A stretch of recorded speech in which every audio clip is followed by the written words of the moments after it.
ये जमीन मेरे लिए है आसमां मेरे लिए, ये जमीन मेरे लिए है आसमां मेरे लिए, और है मसरूफ खिदमत कुल जहां मेरे लिए।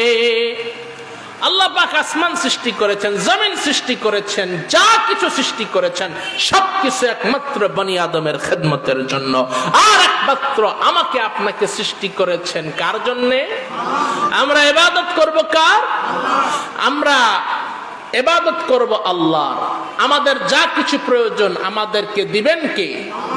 আমার ভাইয়েরা, আল্লাহ পাক আমাদেরকে সৃষ্টি করেছেন, আল্লাহর দেওয়া জমিনে আমরা থাকি, আল্লাহর দেওয়া ফসল আমরা খাই, আল্লাহর দেওয়া অক্সিজেন আমরা নেই, আল্লাহর দেওয়া বাতাস আমরা উপভোগ করি, আল্লাহর দেওয়া নিয়ামত আমাদেরকে আল্লাহ তাআলা ঘুম দান করেছেন।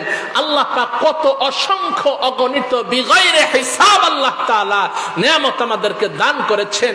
একটু লক্ষ্য করে দেখেন, আপনি একটা দোকানে গেলে এক গ্লাস পানি কিনতে গেলে আপনাকে ওইখানে 2 টাকা দিতে হয়, 1 টাকা দিতে হয়। কথা বলেন ঠিক কি না আমার ভাইয়েরা? অথচ আল্লাহ তাআলা কত অসংখ্য অগণিত পানি আমার আপনার জন্য আসমান থেকে বর্ষিত আল্লাহ তাআলা করান। এবং আজকে দেখেন, যদি একটা ব্যক্তি অসুস্থ হয়, কোন ব্যক্তি যখন হসপিটালে বিশেষ করে আইসিইউতে যখন ভর্তি থাকে, তাকে শ্বাস নিঃশ্বাসের সমস্যা হলে টাকা দিয়ে অক্সিজেন কিনতে হয়। কথা বলেন ঠিক কিনা? টাকা দিয়ে যে অক্সিজেন কিনতে হয়, কিন্তু আমি আর আপনি শ্বাস নিচ্ছি, শ্বাস ফেলতেছি, আমার আপনার কি টাকা দিতে হয়? আমাদেরকে সৃষ্টি করেছেন আল্লাহ, নিয়ামত দান করছেন আল্লাহ। আল্লাহর এই সৃষ্টির জমিনে হুকুমত চলবে কার?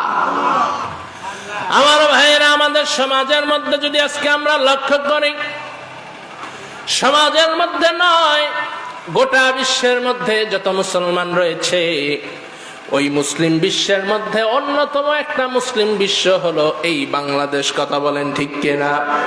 এই বাংলাদেশের মধ্যে যদি আমরা লক্ষ্য করি, 99% মুসলমানের দেশের মধ্যে আজকে আমরা মুসলমান হিসেবে রয়েছি ঠিকই, কিন্তু মুসলমানের জমিনে আমরা মুসলমানের জমিনে বাস করছি ঠিকই, আল্লাহ তাআলার বানানো নিয়ামত আমরা ভোগ করতেছি ঠিকই, আল্লাহ তাআলা আমাদেরকে অসংখ্য অগণিত নিয়ামত দান করতেছেন ঠিকই, কিন্তু আল্লাহর জমিনে আল্লাহর দ্বীন বাস্তবায়নের কথা বললে আজকে আমাদেরকে বাধা দেওয়া হয় কি হয় না?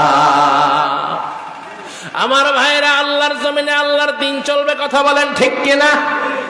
এই যে মসজিদটা পিছনে রয়েছে, এই মসজিদের মধ্যে আইন চলবে কার? নাকি সভাপতির? কার? সেক্রেটারির? না ইমামের? আমার ভাইয়েরা, জগৎ বিখ্যাত একজন আলেম এসে যদি এই মসজিদের মধ্যে মাগরিবের নামাজের ইমামতি করতে দাঁড়ায়, আর ইমামতি করতে দাঁড়ানোর পরে যদি মাগরিবের নামাজ 2 রাকাত পরে ইমাম সাহেব সালাম ফিরায়, আপনারা লোকমা দিবেন কিনা? কথা বলেন। আপনারা কি আমার ভাষা বুঝেন? হ্যাঁ, তাহলে একটু হাবানা বলবেন। মসজিদের ইমাম সাহেব যদি 2 রাকাত নামাজ পড়ে সালাম ফিরায় মাগরিবের সময়, আপনারা সকলেই কিন্তু লোকমা দিবেন। একজনের লোকমা যদি ইমাম সাহেব না নেয়, আরেকজন লোকমা দিবে। এক পর্যায়ে কিন্তু ইমাম সাহেবের লোকমা মেনে নিয়ে সেজদা সাহু দিয়ে হলেও কিন্তু নামাজ ঠিক করতে হবে। কথা বলেন ঠিক কিনা? আমার ভাইয়েরা, মসজিদের ইমাম সাহেব মিম্বরের মধ্যে বসে ওয়াজ করে, মসজিদের মধ্যে সভাপতির আইন চলবে না, মসজিদের মধ্যে সেক্রেটারির আইন চলবে না, মসজিদের মধ্যে আমি ইমামের কথাও চলবে না, মসজিদের মধ্যে আইন চলবে একমাত্র আল্লাহ। সবাই বলেছেন ঠিকই। ইমাম সাহেব যদি আরো বলে এই মসজিদের জায়গাটা কে বানিয়েছে, সবাই বলবে আল্লাহ বানিয়েছে। এই মসজিদের মধ্যে যেমনি ভাবে আল্লাহর আইন চলবে, ওই যে সংসদ ভবন যেই জায়গার মধ্যে রয়েছে, এই জমিনটাকে বানিয়েছেন কে? ওই জায়গার মধ্যে জজ হিন্দু না মুসলমান? যিনি রায় দেন বিচারক, তিনি হিন্দু না মুসলমান? কথা বলে না কেন? অধিকাংশই কিন্তু মুসলমান। আমার ভাইয়েরা, যারা আসামি তারা অধিকাংশই মুসলমান। ওই আদালতের মধ্যে যারা অধিকাংশ পুলিশ, অধিকাংশই কিন্তু আকসার কিন্তু ওই জায়গার মধ্যে মুসলমান। যারা থাকে বেশিরভাগই কিন্তু মুসলমান। ওই জায়গার মধ্যে বিচারক যদি সঠিক বিচার না করে, ওই সময় কিন্তু আদালতের মধ্যে লোকমা দেওয়ার লোক খুঁজে পাওয়া যায় না। আমার ভাইরা, মহানবীর জীবনী এই জায়গার মধ্যে আমরা আলোচনা করব। নবীজির জীবনের মধ্যে, নবীজির 63 বছর জিন্দেগির মধ্যে নবীজি কত কষ্ট করেছেন। আজকে আমরা কিছু সংখ্যক মুসলমান বেছে নিয়েছি নবীর ওই সমস্ত সুন্নত গুলাকে, যেই সমস্ত সুন্নত গুলা পালন করলে আমার আপনার পিঠের উপরে বিজাতিদের আঘাত আসে না। এমন এমন সুন্নত গুলোকে আমরা আমলের মধ্যে সাজিয়েছি, যেই সুন্নতের কথা বললে কারাগারে ঢুকতে হয় না।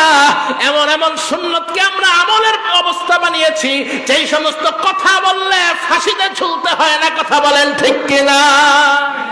আমার ভাইরা, কোরআনের হক কথাই জমিনের মধ্যে চলবে। কথা বলেন ঠিক কিনা? কোন নাস্তিক মুরতাদ বেঈমানের কথায় এ দেশের মধ্যে ইসলামের আওয়াজ বন্ধ হবে না, কোরআনের আওয়াজ বন্ধ হবে না। কথা বলেন ঠিক কিনা? আমার ভাইরা, এই জমিনের মধ্যে আইন চলবে কার? আল্লাহ পাক বলেন, আলা লাহুল খালকুল আমর, সৃষ্টি যার, আইন তার। আমার ভাইয়েরা, খারাপ লাগতেছে আপনাদের? আমার ভাইয়েরা, আমি যে সূরা তেলাওয়াত করেছি, পবিত্র কোরআনুল কারীমের 12 নম্বর পারার সূরা ইউসুফ। সূরা ইউসুফের নাম শুনছেন আপনারা? এই সূরা থেকে আলোচনা করতে হলে লম্বা সময়ের প্রয়োজন। যতটুকু পারি ইনশাআল্লাহুল আজিজ আপনাদেরকে বলি। উসুলে তাফসীরের নিয়ম অনুযায়ী যদি কোন সূরা থেকে অথবা কোন আয়াত তেলাওয়াত করা হয়, প্রথমে এই সূরার শানে নজুল, তার পূর্ববর্তী সূরা অথবা পূর্ববর্তী আয়াতের সাথে কি সম্পর্ক এবং এই সূরার ফজিলত কি, এগুলো বলতে হয়। আমার ভাইয়েরা, সূরা ইউসুফ এই কোরআন কারীমের যে সূরাটি, এই সূরাটি হচ্ছে মাক্কি সূরা। কি সূরা? এই সূরার আয়াত রয়েছে 111টি। কয়টি? 111টি। আমার ভাইয়েরা, আমরা জানি 23 বছর ধরে নবীজি সাল্লাল্লাহু আলাইহি ওয়াসাল্লামের উপর কোরআন নাজিল হয়েছে। কথা বলেন ঠিক কিনা? আমার ভাইয়েরা, ধারাবাহিকভাবে আল্লাহ তাআলা কোরআন কারীম নাজিল করেছেন। এই সূরার শানে নজুল লেখা হয় তাফসীরে মাআরিফুল কোরআন। উলামায়ে কেরাম যারা আছেন আপনারা জানেন, তাফসীরে মাআরিফুল কোরআনের লেখক দুইজন, কাতেব দুইজন। একজন হচ্ছেন মুফতি শফি রহমতুল্লাহ আলাই, আরেকটি একই নামে তাফসীর লেখা যেটা হযরত ইদ্রিস কান্দলবী রহমতুল্লাহ আলাই লিখেছেন। হযরত ইদ্রিস কান্দলবী রহমতুল্লাহ আলাই তার লিখিত কিতাবের মধ্যে এসেছে, হযরত সাদ ইবনে আবি ওয়াক্কাস রাদিয়াল্লাহু তাআলা আনহু থেকে বর্ণিত, ধারাবাহিকভাবে কোরআন কারীম নাজিল হয়ে আসছে। এমন সময় সাহাবায়ে কেরাম নবীজিকে বললেন, ইয়া রাসূলুল্লাহ, আপনি যদি আমাদেরকে একটি ঘটনা বর্ণনা করে শোনাতেন। এই যে সাহাবায়ে কেরাম নবীজির কাছে একটি ঘটনা জানতে চেয়েছেন, এর পরিপ্রেক্ষিতেই আল্লাহ তাআলা সূরা ইউসুফ নাজিল করেছেন। বলেন সুবহানাল্লাহ। আমার ভাইয়েরা, এই সূরার পূর্ববর্তী সূরা হচ্ছে সূরা হুদ।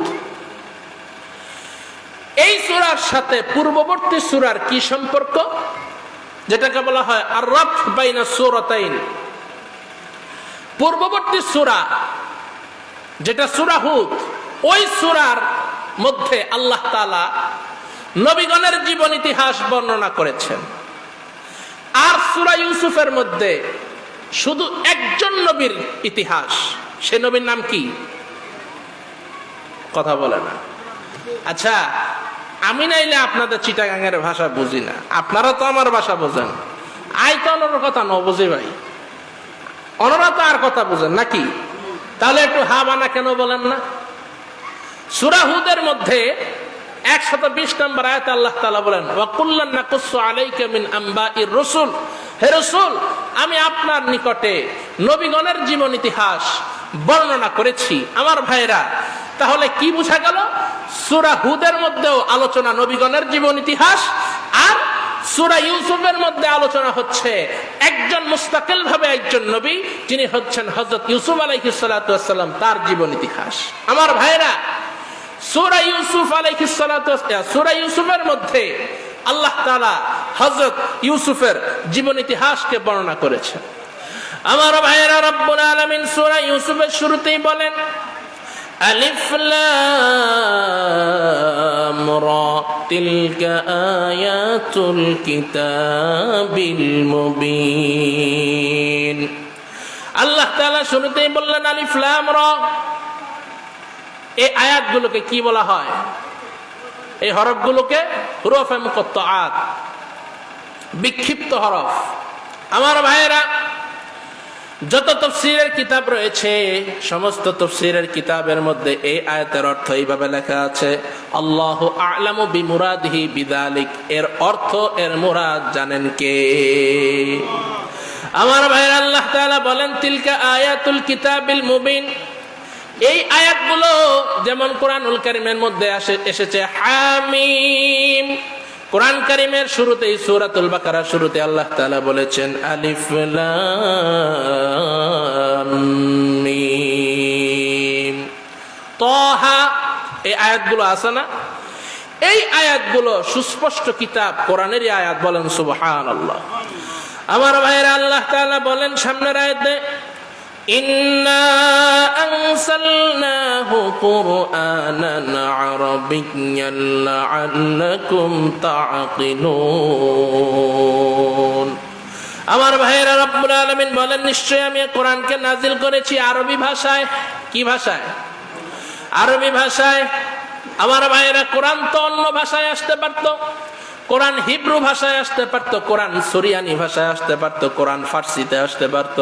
কেন আল্লাহ তাআলা আরবি ভাষায় নাজিল করেছেন? মুফাসসিরিনে কেরামগণ তাফসীরের কিতাবের মধ্যে লিখেছেন যেই নবীদেরকে আল্লাহ তাআলা যেই ভাষা দান করেছিলেন ওই ভাষায় আল্লাহ তাআলা আসমানি কিতাব নাজিল করেছে। আমার ভাইরা, আমার আপনার নবীর ভাষা ছিল কি? আরবি ভাষা। আল্লাহ পাক বলেন লাআল্লাকুম তাকিলুন, যাতে করে তোমরা বুঝতে পারো। আমার ভাইরা, আল্লাহ তাআলা বলেন নাহনু নাকুসু আলাইকা আহসানাল কসস।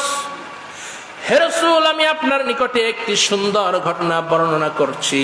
বিমা আওহাইনা ইলাইকা হাদাল কুরআন, ওই কোরআন দ্বারা, যেই কোরআনকে আমি আল্লাহ তাআলা আপনার নিকট ওহী করেছি।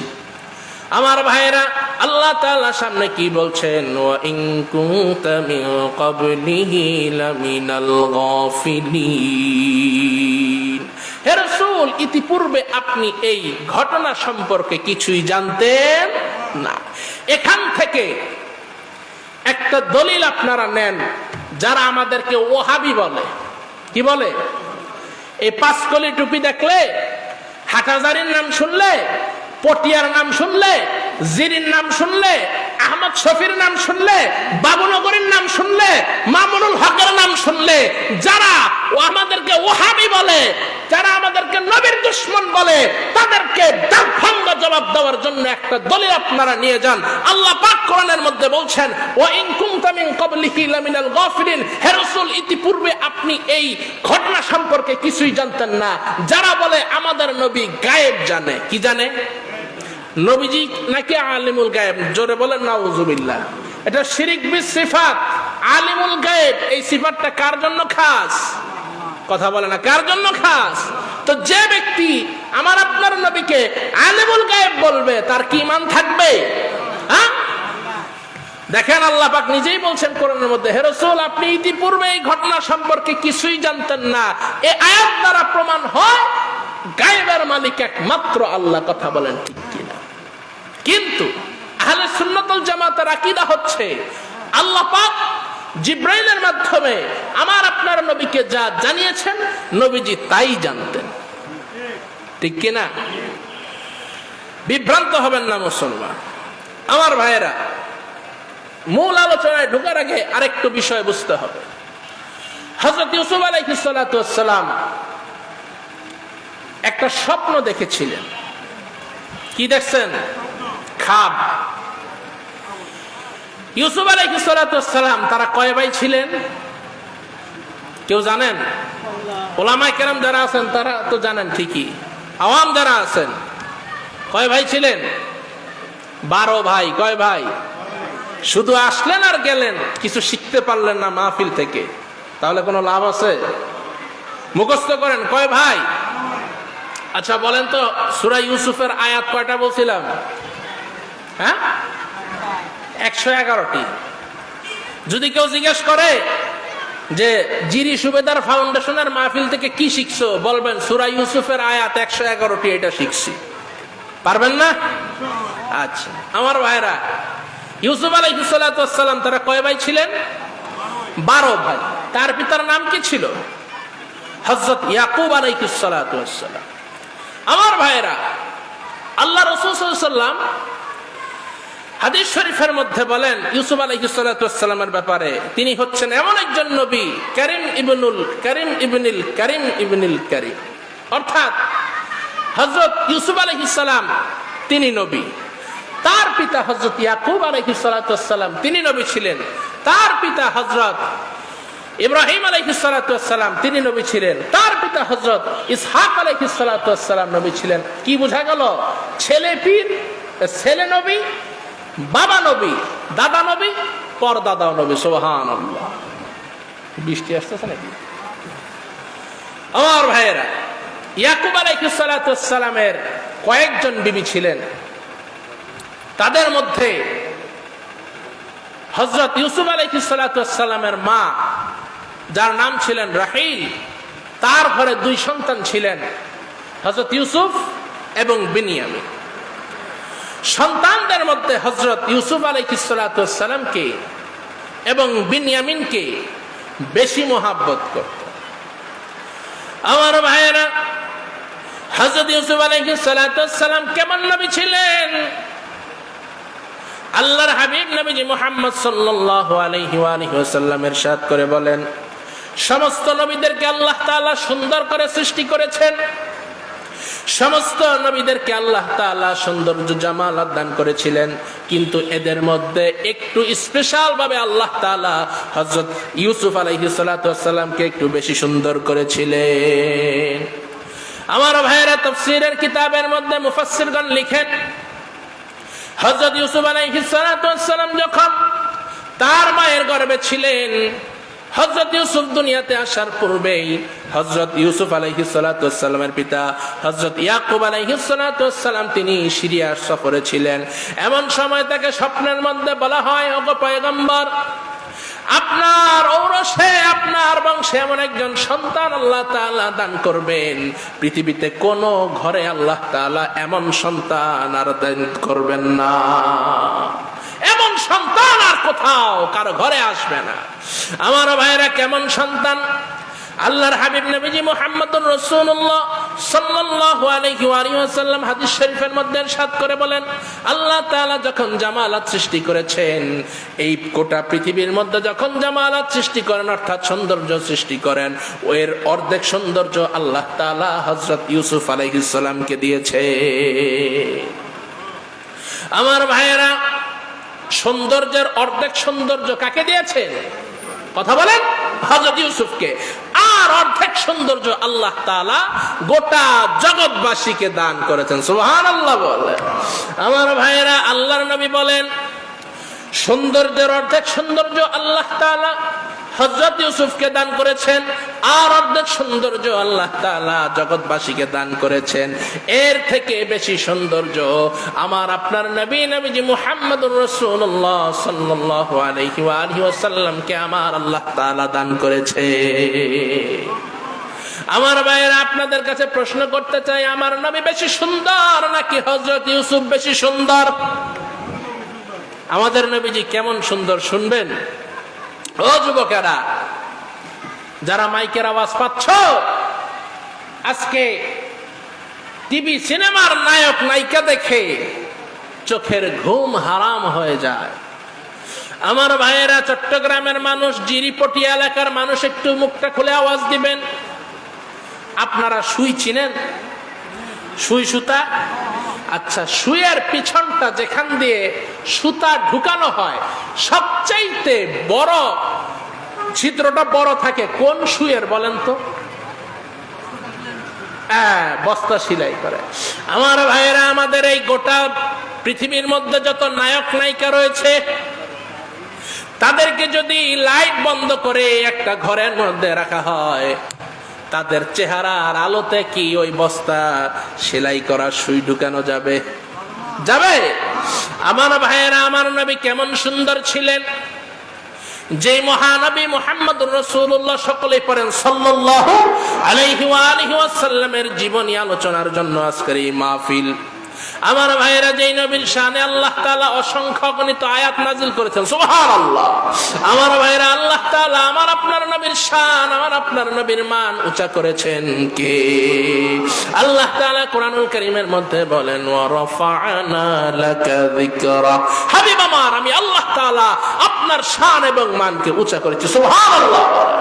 আমার ভাইয়েরা, পবিত্র কোরআনুল কারীম যদি আপনি খুলেন, পবিত্র কোরআনুল কারীমের মধ্যে যে কয়জন নবী এবং রাসূলের নাম আল্লাহ তাআলা উল্লেখ করেছেন, প্রত্যেকটা নবী এবং রাসূলের নামের শুরুতেই আল্লাহ তাআলা হরফে নেদা ইয়া ব্যবহার করেছে।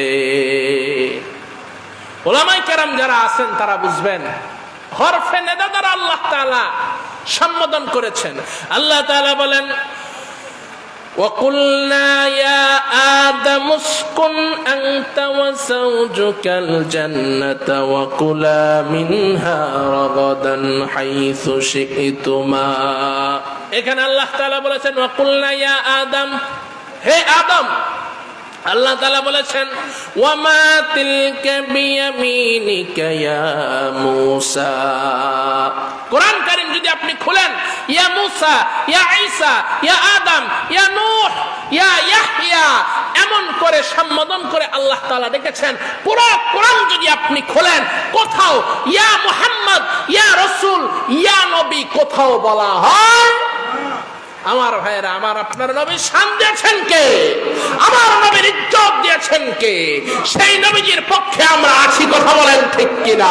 ওই নবীর বিরুদ্ধে যদি কেউ কথা বলে, ওই নবীর বিরুদ্ধে কথা বললে, নবীর উপরে যে কোরআন আল্লাহ নাযিল করেছে ওই কোরআনের বিরুদ্ধে কথা বললে, কাফনের কাপড় মাথায় বেঁধে রাস্তায় নামতে রাজি আছেন কারা কারা? তো হাত তুলে দেখান। আমার ভাইয়েরা, আল্লাহ পাক কবুল করুন, বলেন আমিন। আমার ভাইরা, কোরআনের কথাও ইয়া মুহাম্মদ আছে? কথা বলে না, আছে? ইয়া নবী, ইয়া রাসূল। আমি কি বোঝাতে চাচ্ছি, আলেম ওলামা ভাই যারা আছেন তারা বুঝতেছে। যারা ইয়া নবী, ইয়া রাসূলের পক্ষে কথা বলেন, আপনি কোরআনের উপরে ডিঙ্গে যাবেন। হাদিস শরীফ খুলেন, কোথায় রয়েছে ইয়া নবী, কোথায় রয়েছে ইয়া রাসূল? আপনার মন গড়া যুক্তি দিয়ে তো আর ইসলাম চলবে না, কথা বলেন ঠিক কিনা? আমাদেরকে যারা নবীর দুশমন বলে, আমাদেরকে যারা ওয়াহাবি বলে, আমাদেরকে যারা ইয়াজিদের বংশধর বলে, আমি তোমাদেরকে বলতে চাই, এই যে হেফাজতে ইসলাম নামক যে সংগঠন 2013 সালে আল্লামা শাহ আহমদ শফী রাহমাতুল্লাহ আলাইহির নেতৃত্বে আমরা শাপলা চত্বরে গিয়েছিলাম, লক্ষ লক্ষ উলামায়ে কেরাম জীবন দিয়েছে, লক্ষ লক্ষ মাদ্রাসার ছাত্ররা জীবন দিয়েছে, কত মাসলুম আলেম জেলের মধ্যে বন্দী ছিল, একমাত্র ক্ষমতার লোভে নয়, আমরা আল্লাহর প্রেমে, নবীর প্রেমে সেখানে আমরা গিয়েছিলাম, কথা বলেন ঠিক কিনা? আজকে নবীর বিরুদ্ধে বাংলার জমিনে কথা বলা হয়, নবীর বিরুদ্ধে কথা বলা হয়, কোরআনের বিরুদ্ধে কথা বলা হয়। কই আজকে সেই ভণ্ড সিন্নিখোর, সেই জিলাপির দল তো মাঠে ময়দানে নামে না, কথা বলেন ঠিক কিনা? প্রকৃত পক্ষে নবীর প্রেম যদি থাকে, তারা হচ্ছে আহলে সুন্নাত ওয়াল জামাত। আর আহলে সুন্নাত ওয়াল জামাতের অন্তর্ভুক্ত কারা? যারা প্রকৃত পক্ষে দেওবন্দি মাসলাকের লোক, তারাই আহলে সুন্নাত ওয়াল জামাত, ঠিক কিনা বলেন? নাম দাও সুন্নি, নবীর আশেক, নবীর প্রেম। আহা, কি নবীর প্রেম তোমার হইল, কি নবীর প্রেম তোমার হইল! তুমি আজকে নবীর প্রেম প্রমাণ করতে গিয়ে নবীর বিরুদ্ধে কথা বলে সে জায়গায় কোনো প্রতিবাদ করো না। আমার ভাইয়েরা, আমি আপনাদের কাছে প্রশ্ন করতে চাই, আপনার স্ত্রীকে আপনি যেমন ভাবে মহব্বত করেন, আপনার মাকে, আপনার বাবাকে আপনি যেমন ভাবে মহব্বত করেন, কোন সন্তানের সামনে যদি তার বাবাকে খারাপ কথা বলা হয়, গালি দেওয়া হয়, আপনি যদি সুসন্তান হয়ে থাকেন, আপনি কি চুপ করে বসে থাকবেন? আপনার স্ত্রীকে যদি কেউ বাজারের নারী বলে গালি দেওয়া হয়, আপনি চুপ করে থাকবেন? আপনি ওই জায়গার মধ্যে চুপ করবেন না। আমার ভাইয়েরা, যাকে সৃষ্টি না করলে আল্লাহ তাআলা আসমান জমিন কুল কায়নাত কিছুই সৃষ্টি করতেন না, যিনি জান্নাতে না ঢুকলে দুনিয়ার কোন নবী জান্নাতে প্রবেশ করবে না, যিনি যার উম্মত জান্নাতে না ঢুকলে দুনিয়ার কোন নবীর উম্মত জান্নাতে প্রবেশ করবে না।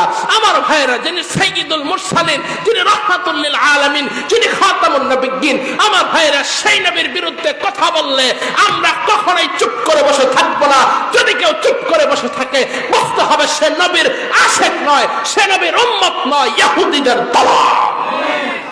এজন্য ভাইয়েরা, নবীর প্রেম আমাদের অন্তরে আছে, ঠিক কিনা বলে? নবীর প্রেম অন্তরে থাকবে কি দ্বারা প্রমাণিত হবে? নবীর সুন্নতকে গলার মালা বানাতে হবে। আমার 3.5 হাত বডির মধ্যে নবীজির সিরাতের বাস্তবায়ন করতে হবে। নবীর সুন্নত আমাকে মানতে হবে। নবীজি যেভাবে বলেছেন আমাকে সেইভাবে চলতে হবে। মন ঘোরা ভাবে চললে হবে না। আমার ভাইয়েরা, হযরত ইউসুফ আলাইহিস সালামকে কেমন সৌন্দর্য দান করেছিলেন। ইউসুফ আলাইহিস সালামের সৌন্দর্যের ব্যাপারে যখন হযরত ইয়াকুবকে স্বপ্নে দেখানো হলো, হযরত ইয়াকুব আলাইহিস সালাম স্বপ্নের মধ্যে এই বাশারাত পাওয়ার পরে এই খুশিতে হযরত ইউসুফ আলাইহিস সালামের পিতা হযরত ইয়াকুব 1000 বকরি জবাই করে সদকা করেছে। আমার ভাইয়েরা, ইউসুফ আলাইহিস সালাম একদিন স্বপ্নের মধ্যে দেখলেন 11টা তারকা। কয়টা তারা চিনেন আপনারা? 11টা তারকা আসমান এবং 11টা তারকা চন্দ্র এবং সূর্য হযরত ইউসুফ আলাইহিস সালামকে সিজদা করতেছে। আমার ভাইয়েরা, পবিত্র কোরআনুল কারীমের মধ্যে এসেছে, ইয ক্বালা ইউসুফ লিআবিহি ইয়া আবাতি ইন্নী রাআইতু 11 কাওকাবা ওয়াশ-শামসা ওয়াল কামারা রাআইতুহুম লি সাজিদিন। আমার ভাইয়েরা, হযরত ইয়াকুব আলাইহিস সালাম বললেন, লা তাকসুস রুয়াকা আলা ইখওয়াতিক, ও আমার সন্তান, খবরদার খবরদার, তুমি তোমার এই স্বপ্নের কথা তোমার ভাইদের নিকট বর্ণনা করিও না। ফায়াকিদু লাকা কাইদা, তাহলে তারা তোমার ব্যাপারে চক্রান্ত করবে। কেননা ইন্নাশ শাইতানা লিল ইনসানি আদুউম মুবিন, কেননা শয়তান হচ্ছে মানুষের প্রকাশ্য শত্রু। কথা বলেন ঠিক কিনা? আমার ভাইয়েরা, এই কথা বর্ণনা করতে নিষেধ কেন করলেন? যেহেতু হযরত ইউসুফ আলাইহিস সালামকে বেশি মহব্বত করতেন এবং হযরত ইউসুফের ছোট ভাই বিনিয়ামিনকে পিতা বেশি মহব্বত করতেন। এর কয়েকটা কারণ তাফসীরের কিতাবের মধ্যে বর্ণনা হয়েছে। 1 নাম্বার কারণ হলো, আল্লাহ তাআলা হযরত ইয়াকুব আলাইহিস সালামকে জানিয়েছিলেন, তোমার ঘরে এমন একজন সন্তান আসবে যেই সন্তানকে আল্লাহ তাআলা নবুয়ত দান করবে। আমার ভাইয়েরা, 2 নাম্বার কারণ হলো, হযরত ইউসুফ আলাইহিস সালামের মা ছোট অবস্থায় ইন্তেকাল করেছেন, এই জন্য মা মরা সন্তান ছিলেন তিনি। তাই হযরত ইউসুফ তার সন্তান হযরত ইয়াকুব তার সন্তান ইউসুফ এবং বিনিয়ামিনকে বেশি মহব্বত করতেন। 3 নাম্বার কারণ হলো, আল্লাহ তাআলা হযরত ইউসুফকে এমন সৌন্দর্য দিয়েছেন যেই সৌন্দর্যের কারণে আল্লাহ তাআলা হযরত ইয়াকুবের অন্তরে এমন মায়া মহব্বত দান করেছিলেন। এই মহব্বত, এই সৌন্দর্যের কারণে আল্লাহ তাআলা হযরত ইয়াকুবের অন্তরে বেশি মহব্বত দিয়েছিলেন হযরত ইউসুফের ব্যাপারে। আমার ভাইয়েরা, যেহেতু নবীর বংশের সন্তান তারা, নবীর বংশের সন্তান যখন এই স্বপ্ন তার ভাইরা জানতে পারবে, তখন তারা বুঝে ফেলবে যে হযরত ইউসুফ একদিন নবী হবেন। আমার ভাইরা, এই অবস্থা দেখার পরে যখন অন্যান্য ভাইরা, অন্যান্য সন্তানেরা দেখতে পেল পিতা আমাদের থেকে 2 ভাইকে বেশি মহব্বত করে, তখন তারা পিতার প্রতি অভিযোগ তুলল। কি অভিযোগ? লা ইউসুফু আখুহু আহাব্বু ইলা আবিনা মিন্না, ইউসুফকে এবং তার ভাই বিনিয়ামিনকে পিতা আমাদের থেকে বেশি মহব্বত করে। ওয়া নাহনু উসবা, অথচ আমরা হচ্ছে একটি জামাত, আমরা হচ্ছে একটি দল। ইন্না আবানা লাফি যালালিম মুবিন, নিশ্চয়ই আমাদের পিতা গোমরাহির মধ্যে ডুবে আছে। নাউযুবিল্লাহ। জোরে বলে। আমার ভাইয়েরা, ভাইরা মিলে পরামর্শে বসলো কি করা যায়, কিভাবে হযরত ইউসুফ ছোট ভাই কিভাবে ইউসুফের প্রতি বাবার নজরটাকে হাঁটানো যায়।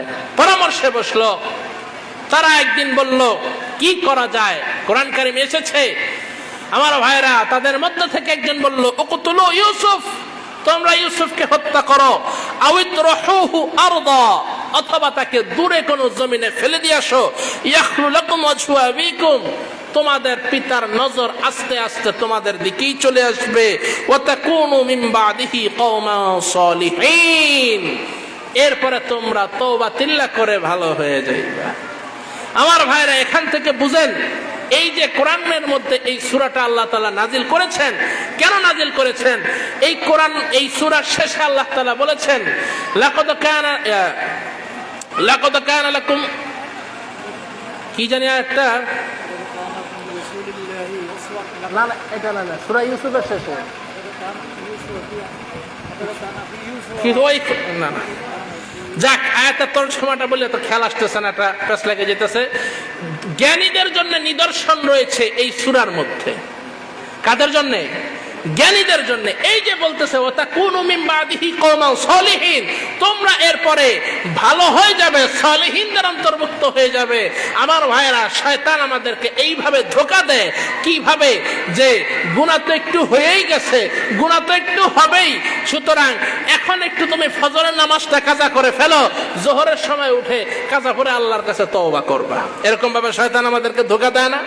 আমার ভাইরা, অনেকে আবার শয়তানের ধোকায় পড়ে আমাদেরকে ওয়াজ করে, বলে আল্লাহর নাম রহমান, আল্লাহর নাম রহিম।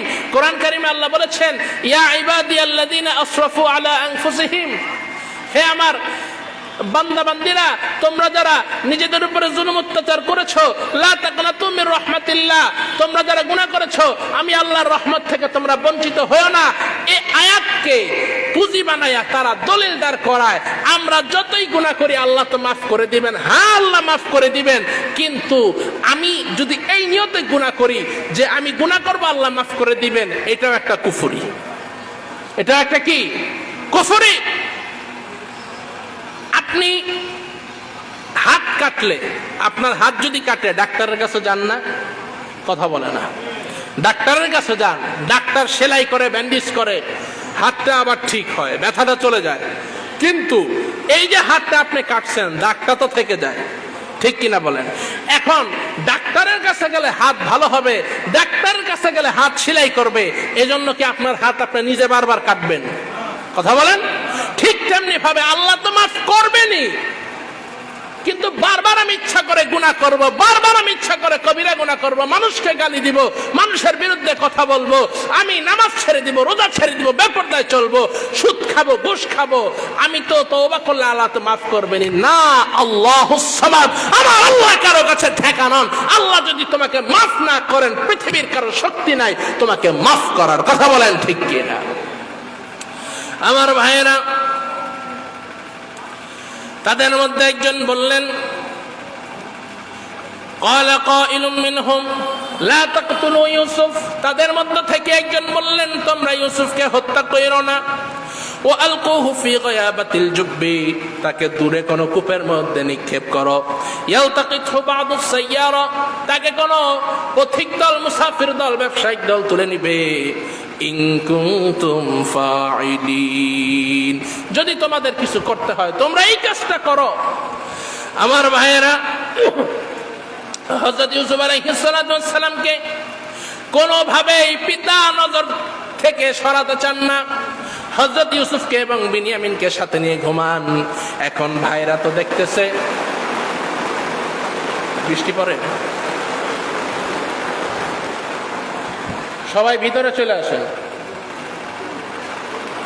আমার ভাইরা, আল্লাহ পাক এটা একটা পরীক্ষা নিচ্ছেন যে দেখি, বৃষ্টি অবশ্যই আল্লাহর রহমত, যে দেখি এই বিপদ আসলে কয়জন বান্দা প্রকৃত ইমানদারের পরিচয় দিয়ে বসে থাকে। আমার ভাইরা, থাকবেন তো ইনশাল্লাহ আপনারা? হ্যাঁ, কোরআনের জন্য নিজের জীবন দিয়ে দেব ইনশাল্লাহ। বলেন আল্লাহ পাক কবুল করুন। হে আল্লাহ, তুমি রহমত দিতেছো আল্লাহ, এমন পরিবেশ সৃষ্টি করে দাও যাতে তোমার বান্দারা বসে থাকতে পারে, বলেন আমিন। আমার ভাইয়েরা, সন্তানেরা মিলে হযরত ইয়াকুবের কাছে একদিন আসলেন, এসে বলতেছেন, ও আমাদের পিতা, আপনি ইউসুফকে আমাদের সাথে দেন। কোরআনুল কারীমের মধ্যে এসেছে, ইউসুফ আলাইহিস সালাতু ওয়াস সালামের কাছে গিয়ে বলল, ক্বালু ইয়া আবানা মা লাকা লা তা'মান্না আলা ইউসুফ, হে আমাদের পিতা, আপনি কেন আমাদেরকে বিশ্বাস করেন না তার ব্যাপারে? ইন্না ওয়া ইন্না লাহু লানাসিহুন, আমরা তো অবশ্যই হযরত ইউসুফের শুভাকাঙ্ক্ষী। পিতাকে বলতেছে, ও আমাদের পিতা, আপনি ইউসুফকে আমাদের সাথে কেন দেন না? আপনি আমাদেরকে কি বিশ্বাস করেন না? আমরা তো ইউসুফের শুভাকাঙ্ক্ষী, আমরা তো ইউসুফের ভাই, আমরা তো তার আপন লোক। আমার ভাইয়েরা বলল, হে আমাদের পিতা, আরসিলহু মা'না গাদান, আগামীকালকে আপনি আমাদের সাথে তাকে পাঠাবেন। ইয়ারতা ওয়া ইয়ালআব, সে আমাদের সাথে খেলাধুলা করবে, ভালো ভালো খাবার খাবে। ওয়া ইন্না লাহু লাহাফিজুন, এবং আমরা তাকে হেফাজত করব। আমার ভাইয়েরা, হযরত ইয়াকুব বলেন, قال إني ليحزنني أن تذهبوا به وأخاف أن يأكله الذئب। হযরত ইয়াকুব বললেন, হে আমার সন্তানেরা, আমার মনের মধ্যে বড় ভয় লাগে, আমার মনের মধ্যে টেনশন হয় তোমরা যে তাকে নিয়ে যাবে। ও আখাফু আন ইয়াকুলাহু যিব, আমার ভয় হয় তাকে যদি নেকড়ে বাঘ খেয়ে ফেলে। ও আনতুম আনহু গাফিলুন, এবং তোমরা যদি তার থেকে গাফেল থাকো। আমার তো ভয় হয় আমি যে ইউসুফকে তোমাদের সাথে পাঠাবো, যদি ইউসুফকে বাঘে খেয়ে ফেলে, যদি ইউসুফকে নেকড়ে খেয়ে ফেলে, তাহলে তোমরা কি করবা? দেখেন এখন সন্তানেরা কি বলতেছে, ক্বালু, তারা বলতেছেন, লাইন আকালাহু যিব, যদি ইউসুফকে বাঘে খেয়ে ফেলে, ওয়া নাহনু উসবা, আমরা একটি দল, আমাদের মতো একটি দল থাকতে ইউসুফকে যদি বাঘে খেয়ে ফেলে, ইন্না ইদাল লাখাসিরুন, তাহলে তো আমরা ক্ষতিগ্রস্ত। মানে বাবাকে পাম্পট্টি দিয়ে বোঝাচ্ছে যে আমাদের মতো একটা দল থাকতে যদি ইউসুফকে বাঘে খেয়ে ফেলে, তাহলে আমরা তো ক্ষতিগ্রস্ত। আমার ভাইয়েরা, আমাদের দেশে এইরকম কিছু মিথ্যুক, এইরকম কিছু ভণ্ড প্রতারক, যারা মাঠে ময়দানে, রাজনৈতিক ময়দানে এসে ধর্মের পক্ষে বড় বড় কথা বলে, যারা 70 রাকাত নফল নামাজ পড়ে, আবার দেখা যায় হিন্দুদের মঞ্চে গিয়েও তারা তাদেরকে বাহবা জানায়। কথা বলেন ঠিক কিনা? কথা কয় না? এমন বাটপার আছে না নাই? একটা কথা মনে রাখবেন, পেশাব আর পানি দেখতে কিন্তু একই রকম, ঠিক কিনা? ডায়াবেটিস রোগীর পেশাবটা একটু হলুদ হয়, আর এমনি নরমালি সুস্থ যারা আছে তাদের পেশাব কিন্তু এমন হলুদ হয় না। পানির কালার আর পেশাবের কালার কিন্তু দেখা যায় একসাথে। আমার ভাইরা, পেশাব আর পানি যেমন একত্রিত হইতে পারে না, সত্য আর মিথ্যা কখনো একত্রিত হইতে পারে না। কথা বলেন ঠিক কিনা? যে ভণ্ড, যে বাটপার, যে মিথ্যুক, যে ইসলামের দুশমন, সে যতই বলুক আমি ইসলামের পক্ষে আছি, সে কখনো মুসলমানের বন্ধু হতে পারে না। কথা বলেন ঠিক কিনা? আমার ভাইরা, কাগজের ফুলের থেকে কি ঘ্রাণ আসে? सदाकत छुप नहीं सकती है बनावट की उसूलों से, कि खुशबू आ नहीं सकती है कागज की फूलों से। আমার ভাইরা, হযরত ইউসুফ আলাইহিস সালামের যে বড় ভাই ইয়াহুদা, নাম কি? ইয়াহুদা। আওয়াজ বুঝেন আপনারা? এই যে ইহুদি জাতি, এই ইহুদার থেকেই ধারাবাহিকভাবে বের হয়েছে ইহুদি। ওই ইহুদার নামকরণেই কিন্তু ওখান থেকে ইহুদা থেকে ইহুদি। তাদের বিশ্বাস হলো একটা মিথ্যাকে 1000 বার সত্য বললে সেটা সত্য হতে পারে। তাদের কথা হচ্ছে একটা মিথ্যাকে 1000 বার সত্য বললে মনে হয় এটা সত্য হবে। আমার ভাইরা, একটা মিথ্যাকে যতবার মিথ্যাই, ওই একটা মিথ্যাকে আপনি যতই সত্য বলেন, মিথ্যা কখনো সত্য হবে না, সত্য কখনো মিথ্যা হবে না। কথা বলেন ঠিক কিনা? আমার ভাইরা, ওলামায়ে কেরাম মাদ্রাসার ছাত্রদেরকে যতই জঙ্গির অপবাদ দেওয়া হোক, যতই খারাপ কাজের অপবাদ দেওয়া হোক, মাদ্রাসার ছাত্র কখনো জঙ্গি নয়, মাদ্রাসার ছাত্র কখনো ধর্ষক নয়, ওলামায়ে কেরাম কখনো ধর্ষক হতে পারে না, ওলামায়ে কেরাম কখনো মুসলমানের বিরুদ্ধে যেতে পারে না, ওলামায়ে কেরাম দেশের দুশমন নয়, ওলামায়ে কেরাম জাতির দুশমন নয়। যারা আজকে আলেমদেরকে দেশের দুশমন বানাতে চায়, যারা আজকে আলেম ওলামাদের থেকে জাতিকে দূরে সরাতে চায়, মূলত তারাই হচ্ছে এদেশের দুশমন। কথা বলেন ঠিক কিনা? আমার ভাইয়েরা, ইউসুফ আলাইহিস সালাতু ওয়াস সালামকে পিতার কাছ থেকে বুঝায়া শোনায় একদিন নিয়ে যাবে। যেই সময় হযরত ইউসুফ আলাইহিস সালাতু ওয়াস সালামকে নিয়ে যাবে, হযরত ইয়াকুব আলাইহিস সালাতু ওয়াস সালাম সুন্দর জামা পরিধান করিয়ে, গোসল করিয়ে, মাথার মধ্যে তৈল দিয়া হযরত ইয়াকুব আলাইহিস সালাতু ওয়াস সালাম তার কোল থেকে যখন বড় ভাইয়ের কোলের মধ্যে দিল, আমার ভাইরা, আমার বন্ধুগণ, ইউসুফ আলাইহিস সালাতু ওয়াস সালামকে নিয়ে যখন রওনা হলেন,